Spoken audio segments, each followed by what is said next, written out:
Hey guys, Brisket Medic back here again. We are in the cook shack today, and today we are not going to be cooking on the Ugly Drum Smoker. I have not used my Green Mountain Grill Jim Bowie in such a long time. I figured, you know what?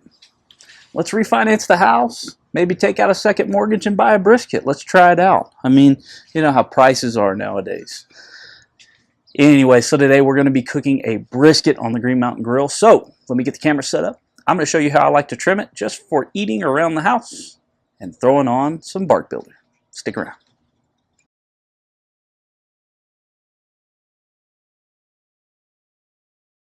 So first things first, we're going to grab this stupid expensive cut of beef out of this Texas edition igloo cooler. I saw this at Sam's while I was out the other day and knew I had to have it, and it was like a fourth of the cost of freaking brisket right now. Anyways, so let's see what I refinanced the house for. This right here. It ain't much, but it's honest. Story of my life. Alright, so we're going to fast forward, kind of speed through the opening of this. You know what to do with all this. Try to keep all the blood in the bag. Take the bag and the contents, minus the brisket, and throw it away in the trash. And then we'll go ahead and we'll shave some of this fat off. We'll take this hard fat off. We'll flip it over and make it just a little more aerodynamic. Take this hard chunk off, round these over, kind of cut off anything that's sticking out that won't let it cook evenly.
Okay, so now that this thing's as flat as pretty well I'm going to get it. It's pretty flat right there.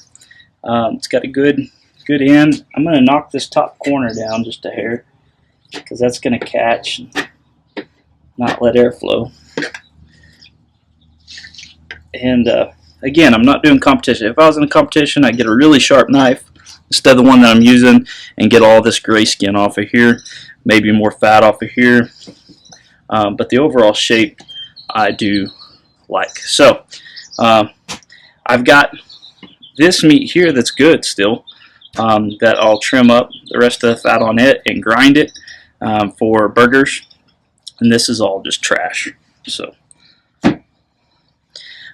what we're going to do today, because we are using a pellet smoker, it is harder to get a bark, in my opinion, on a pellet smoker than an ugly drum smoker or a stick burner or anything like that. So what I like to do is a 3-part base builder, bark builder. And so with my base is just a little bit of salt. Now I don't want to go overboard on salt because my top two layers are going to have salt in them as well. But I want to have just salt to start off with.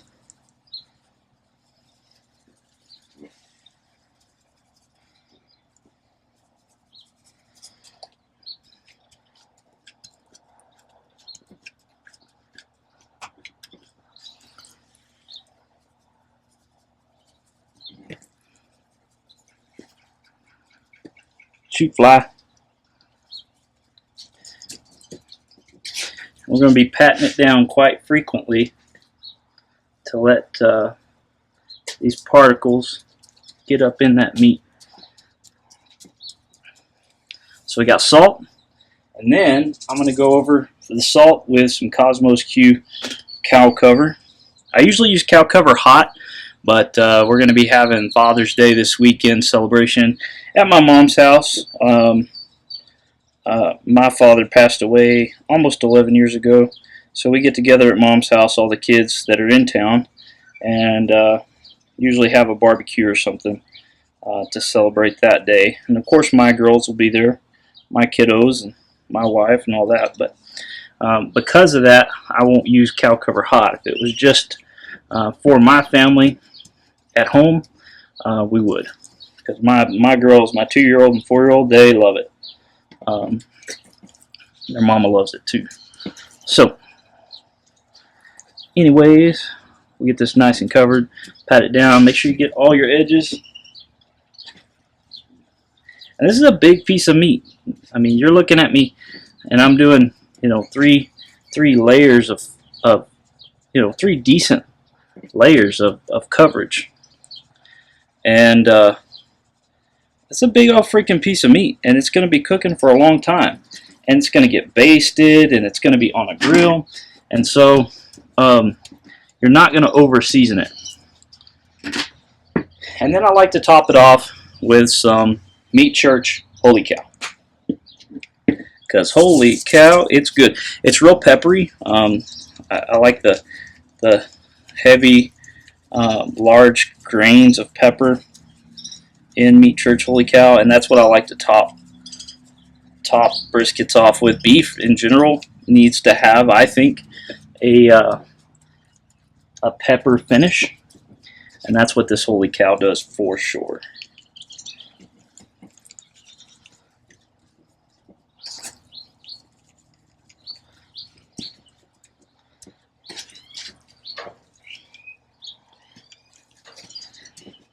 Now, I'm not just building a great flavor profile here. We're building a freaking bark before we even start the smoker, is what we're doing. So, you know, I do like to practice for my competitions, even if I don't always trim a competition trim. I do always like to do some sort of practice. You notice even my backyard trim is a lot more intensive than most restaurants or when I do caterings. Because it's muscle memory. Sometimes I just can't help it. That's just what I automatically go do.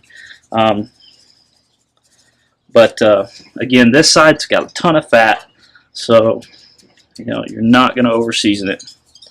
I promise you that. Got the salt base. Let's get some cow cover.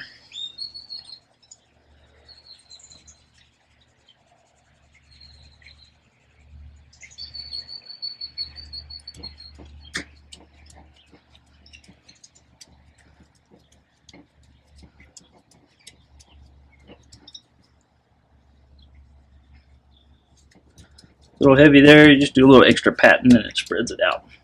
We don't rub it. Remember, kids, rubbing your meat makes you go blind. We don't rub it, we just want to pat it down and get that flavor profile in there.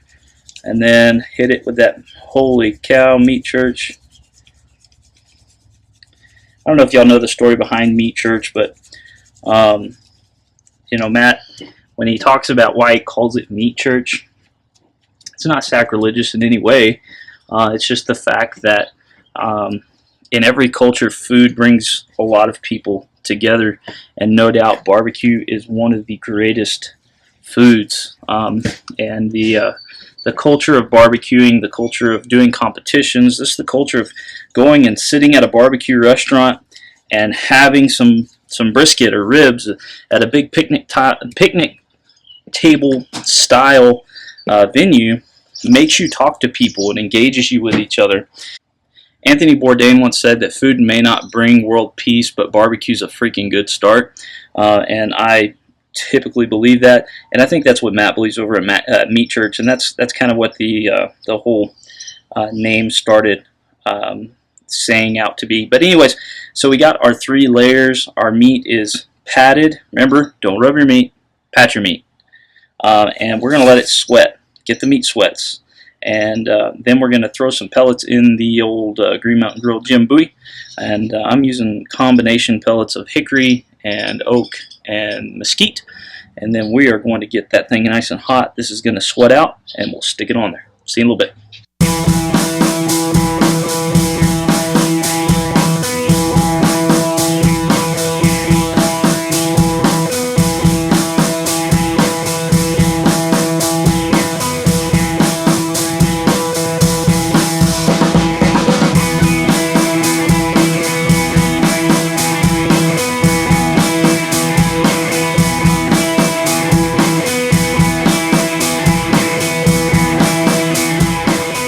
Alright, so we just stuck the brisket onto the smoker and stuck it on the far end. Now I know it's a pellet smoker and there's a lot of air movement because of the fan and all, but I just always put it over there if I'm doing just one fat side down, and that gives me just a little bit of a cushion for the pushing, a little barrier there to help protect the meat. So I slap the meat on the grill. We're going to let it sit. It is at 285 degrees. I do go hot and fast. That's what I'm all about. It's better for me. It's more convenient for me, and it turns out just as good as a 16-hour brisket. So, but anyways, so we're going to let this sit, and here in about an hour, hour and a half, I'm going to come back out here and check it, and I'll check it every hour, hour and a half, and I have a concoction that I like to spritz it with. I don't like the word spritz. It sounds kind of, I can't say that word. It sounds kind of foo-foo-y, but yeah, I'm going to baste it. I'm going to baste it, and it's basically just Worcestershire sauce, apple cider vinegar, a little bit of water, all that good stuff. Basically, I'm not going to tell you everything that's in it, because that's for me to know and you to find out. But anyways, you can use anything really. I mean, people use apple cider vinegar, apple juice. I wouldn't recommend apple juice. Personally, I like my beef to be peppery and Texasy, not appley. So anyway, so apple cider vinegar, a little bit of woo-woo sauce, and some water. Pretty much just baste it on there every hour, hour and a half to keep it moist. You got to keep it moist. If you don't have moist meat, you've got dry meat, and everybody wants it moist. Anyhow, so we're going to let that cook for about an hour, hour and a half, and it's like 125 degrees outside, and yeah, so I'm going to go inside and let this cook. Alright folks, so it's been about an hour and a half since we last checked it and basted. that brisket to keep it nice and moist. So you notice I changed clothes, I worked out, and then took a shower. So yeah, it felt like being disgusting, and I wanted something to do while I was waiting. So we're going to go ahead and check on this brisket one more again, and then we'll baste it again, make sure it's nice and moist. Now at this point in time, it's been in there for almost 3 hours. And so now that we're 3 hours in, it's going to start building that bark up to where we like it, and we're going to start checking it every 30 to 45 minutes instead of hour to hour and a half, because once it gets to that color and bark that we like, we're going to wrap it up so it's nice and moist and juicy. All right, let's take a look at it. Oh man, yeah, she's looking really, really good. See that bark starting to build. Now let's take a look and see. We're going to do the old scratch test, just like Heath Riles does it. Now you see that rub that came off of there? That tells me that this is not ready to wrap. So we're going to spritz it again. See how it's nice and moist here, a little dry here. But notice this is why we trimmed it the way we did. I want it to be a nice flat surface to where any moisture is not going to pool up, because if it pools, it's going to ruin that bark.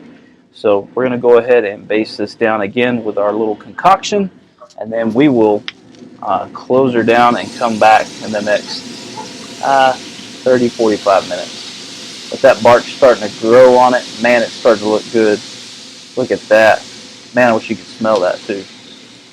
Hey guys, so we are right at the 4 hour-ish mark, and these have been going, this brisket has been going for, like I said, right around 4 hours at 285 degrees. So I know that from past experience, this is getting really close to being done, if not done. So let's go ahead and open up the grill and check it out.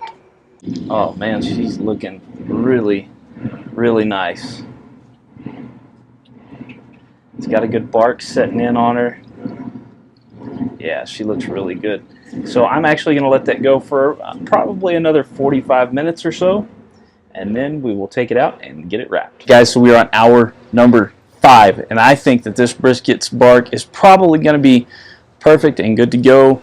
I'm going to check the internal temperature when we open it up and take a look at it.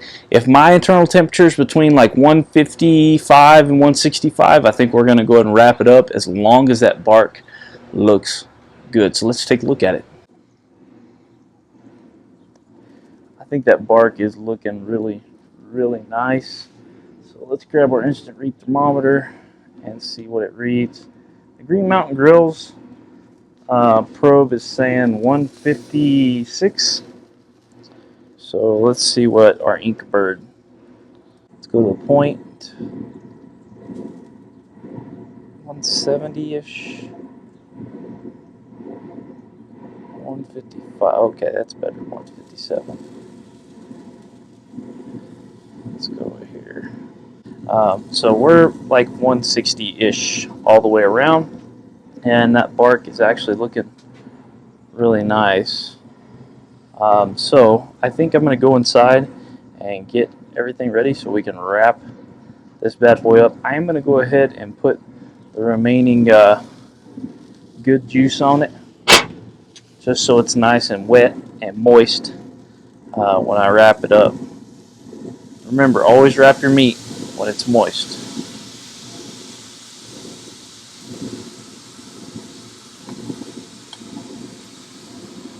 Okay, so I hit the wrong button on the camera and I didn't record the right thing. But anyways, the brisket is wrapped and nice, neat. Look at my meat package. You got to wrap your meat if you want it to be moist, and you got to wrap your meat when it is moist, so it stays moist. So back on the smoker, it's got an internal temperature about 155, 160, and I will leave it in there until it is probe tender, or like 195 to 210. It just depends on the cut of meat, really. Each brisket is different. There's not one single temperature for all of them across the board for it to be finished, probe finished. So we want to make sure that it's moist. We want to make sure that we can probe the meat, and you know, when it's moist and tender, you're good to go. You don't want to go too far because then it won't be moist, or it'll be too tender that it just falls apart. So if you want a moist and tender brisket, wrap it at like right around 160, and then check it every 30-45 minutes and with a probe, and just poke it ever so often and see if it feels like hot butter. And then when it does, you're done. Hey guys, so it has been about an hour and a half or so since I wrapped that brisket and threw it back in the smoker to finish up. So now we're going to start probing it and seeing how well she does. So let's take a look at that.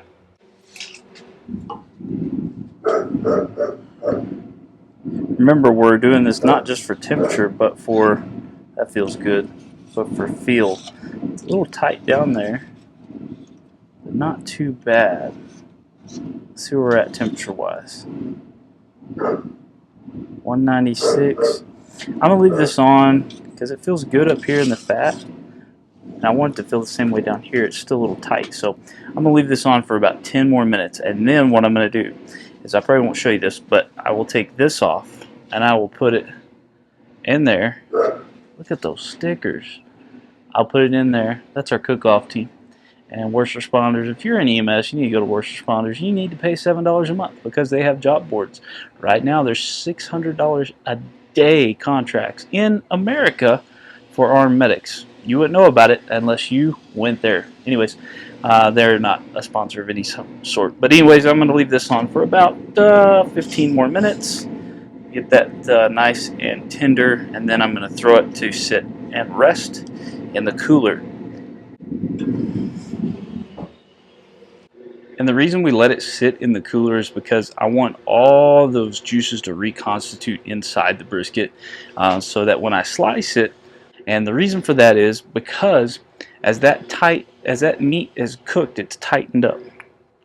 It's like freaking out, right? But as it starts to cool off, it relaxes, and all those juices in that foil are going to start to reconstitute or reabsorb inside the meat. And that's really what we want it to do, because we want a moist brisket. You don't want a dry brisket. You want a moist brisket. So I'm going to pull it out of there. I'm going to throw it in the cooler for probably a couple of hours. And it's going to sit in there for a couple of hours. It's going to sit and it's going to rest. And then we will start slicing it up, and I'll see you when it's ready to slice.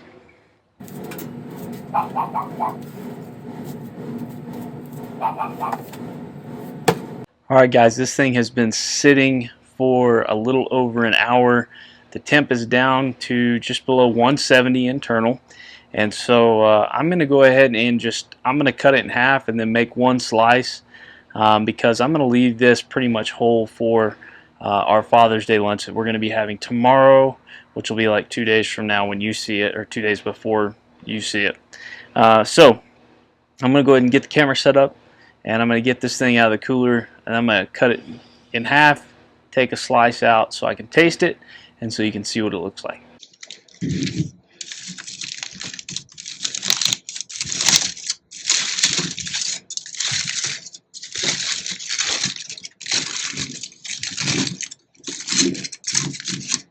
She is moist. You can tell by just everything's glistening off of her. She's got a really good crust. So I'm going to cut. You got your point, you got your flat. So I'm going to cut it right about halfway. Try not to cut through my foil. Just so you can take a look at it. See for yourself. Got that great smoke ring. All those au jus, all that juice in there. Oh man, she is so moist. Alright, so I'm going to make one.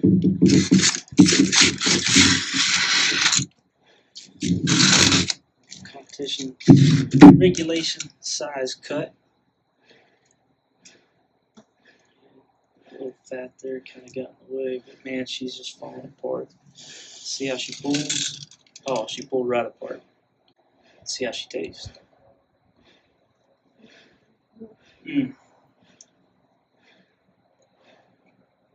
That is good. Alright guys, so that was brisket on the Green Mountain Grill Jim Bowie. It's been a long time since I've cooked on it because, well, I mean, that does just as well, just as easy, and I can change the flavor profile depending on which one of these smokers that I use. So I wanted to go ahead and do a brisket on the Jim Bowie Green Mountain Grill, and so you can see how you can make a bark on a pellet smoker as well. I know a lot of guys have a hard time with a smoke ring and a bark, and it's possible. We can make that happen. You got to layer your flavors. You got to start with salt. You got to let it sweat, and then you got to keep it moist. Alright guys, remember there's a Stop the Bleed class coming up along with a citizens response to an active shooter event coming up very soon, and I will make sure that I post those dates because I want you to be part of it. I want to empower you to be your first and last line of defense because you are your own best first responder. Make sure you take care of each other. Go out, serve somebody, love somebody. Take care.